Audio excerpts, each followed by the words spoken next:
This is what it's all about, is jumping into these projects. And what happens if it doesn't work? You just rebuild it. That's really great. But the relays, you usually would see these kind of relays. You used to be able to get them at Radio Shack. I'm not sure. The best place I find to get them is the Gateway in St. Louis. Boy, do they have a lot of wonderful parts. It's been around since the late 50s, but they have some wonderful parts and great prices. And you could use that kind of relay. Well, that's not what he did, because that's a higher current relay, and he uses these little guys right here that fit into the printed circuit boards. And here's another one. This is a single pole, single throw. You can get those too. They've all kinds of relays. And think about it. Build something, and as Paul did, he built his own switch box. So that's really cool. Hats off to you. And like I said, if it doesn't work, find out why it doesn't work and fix it. That's always the fun, I think, of fixing something that doesn't work. One of the things that we also get involved in are guys that have older radios, and they want to use current microphones with the older radios. How do you do that? I mean, it's a real problem, because it really is not something you can do. You cannot plug a low impedance microphone into a Swan or a Central Electronics or a Hallicrafters, although there's an easy way to do it. You can go, I know they used to have these at Radio Shack. They're around. You can find them on the internet. It's a high impedance to low impedance. And the inside here is a transformer, a little bitty transformer. Well, this transformer, most of these are not very wide in response. So some years ago, I developed our own, really for me, because I wanted it to get down to like 100 cycles and take it out to about 8 or 10K. Works great, our little XT1. Well, what do you do with that thing? Yeah, you can go out and buy this and everybody be happy. You also, if you really want to get with the program, you spend a little bit of money. This is what we use in the broadcast and recording industry. These are very well shielded. This thing weighs about, I don't know, half a pound. But this is what they use in big-time consoles and places where you have a lot of RF too. But if you really want to do a classy one, this is what you do. But you don't have to do that for ham radio, where we're not dealing with all that much power and all that. But how do you do it?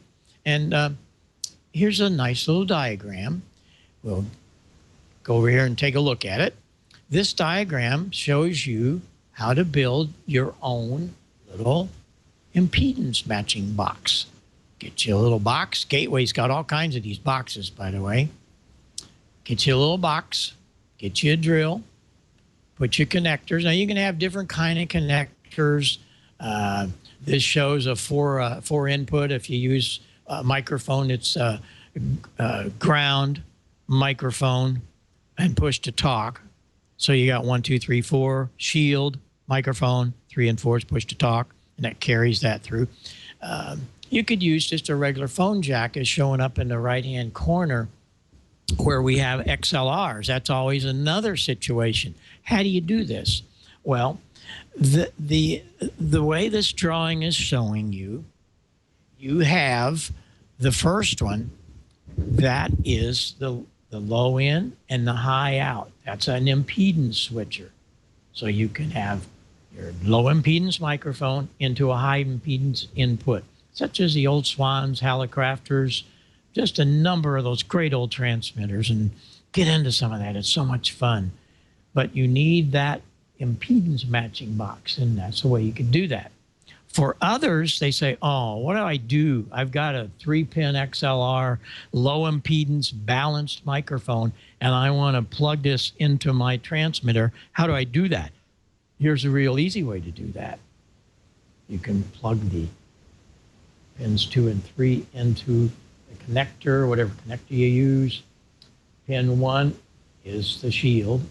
and then that comes out. Now, this could be a 600 to 600 ohm. This could be just an isolation transformer. It takes it from balanced to unbalanced. That's the real way to do that. Now, what is this ground lift thing that I haven't talked about? Oh, boy. I'm really going to assault this grounding issue one of these days. I mean, big time, and have some demos to show you about it. But you want to put a switch on your box so that you can connect the two grounds, or you don't connect them, depending on if you got buzzes and clicks and pops and all of that. But that's a real great little project for you. And it's two ways. It's a low impedance to high impedance, or it's balanced low to unbalanced low. Not the same transformer. This transformer is 600 ohms to 600 ohms. This one is 600 to 1,000 ohms to 30,000 ohms. That is a great little project.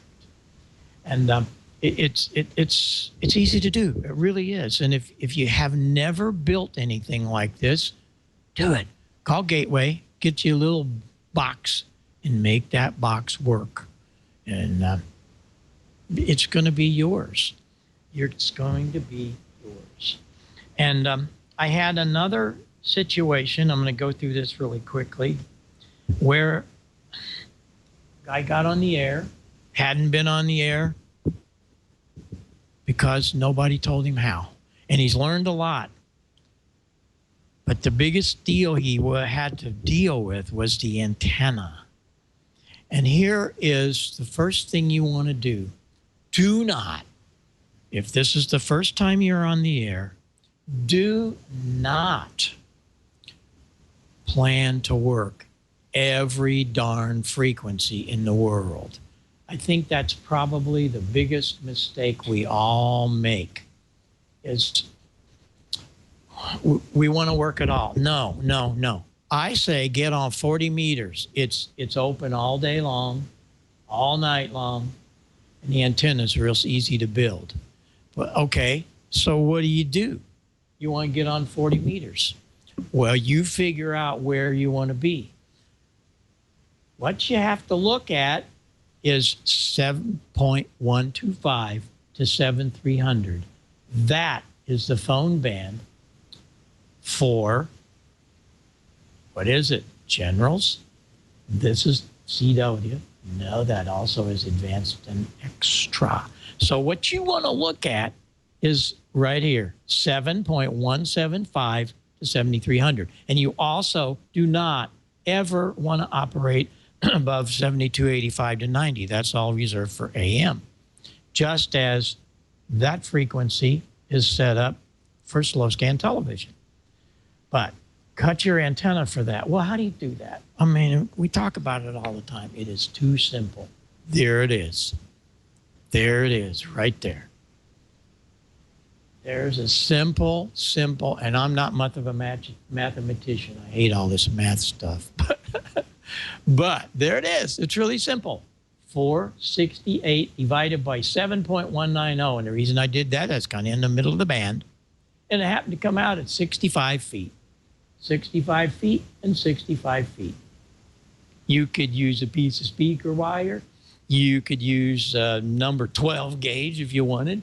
I like to go to Lowe's and get you some 16 gauge copper wire, piece of coax. Well, what do? How do you hook it all up? It's really simple. You don't even have to have connectors. I take a piece of, you can use, I use usually printed circuit boards that haven't been etched.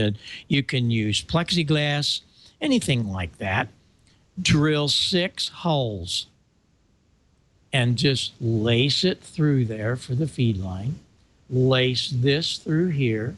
Lace this, solder it, and then just that whole section, just cement the heck out of it with RTV or some kind of bathtub caulk. But make sure that it's white so that it doesn't catch the sun rays and get mixed up. I'm telling you, we did this a couple of times on the show. Remember the time that I had Roger at RNL went out and bought me a transmitter in the flea market at Dayton, because I never get to go in the flea market. I took that transmitter. It was a 730 Icon. We bought it for 150 bucks. I built that antenna, and we worked first contact. Oh, by the way, it was only like 15, 20 feet high. Worked London, England. Remember that? It's there. You can go hear it. So you see, you don't need big towers. You don't need all that to get started. Find out what you like. That's why I say one band. Get used to it. And find some groups that you can get in with, and just make ham radio fun for you. Go, we're all different. And you could do this same thing for 20 meters. That's the same thing. 468, pick out the frequency. I'd do like 14.250, figure it out. Do that same thing. Gonna be a lot shorter. Do that for 20. Don't worry about working all the bands. We're talking about just getting into this hobby. And the problem people get into is, oh my God, I got to have a tuner, I got to have multi-band, I got to have this, got to have that. You can't work all the bands at one time. You're going to be overloaded. If you've never been on the air, you're going to be overloaded. And you can have a lot of fun on that single band.